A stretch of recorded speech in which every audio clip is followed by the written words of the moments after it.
I went ahead and replacing the oil, the power steering, pumping the lines. I ordered this from Auto House, and they had I'm sure I can probably source these components by myself cheaper. However, I will say that the fact that they offer an entire kit, they got the 2 lines that you need, 2 banjo bolts, the washers, and even the clamps for the hoses. So I went ahead and I went down that route.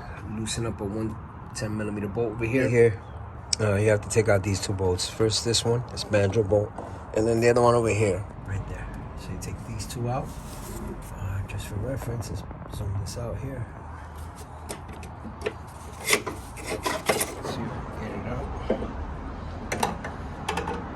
See this one bend, so you gotta do them one at a time, and then carefully, before to drop it on my phone, then to let it fall on my paint.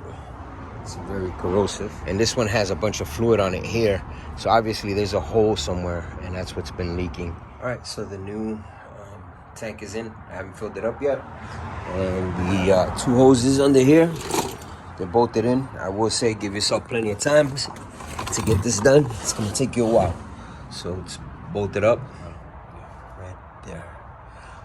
Quick tip: what I did was to be able to get the screw. If you take this, these bolts are gonna be off.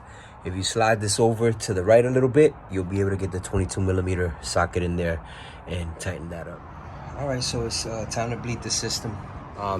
Now to bleed it, you go ahead and fill it up, and then all you gotta do is you basically turn it lock to lock a couple times. And you just have to keep doing this to get the system to cycle. There you go. So you see those bubbles? That's the system bleeding itself.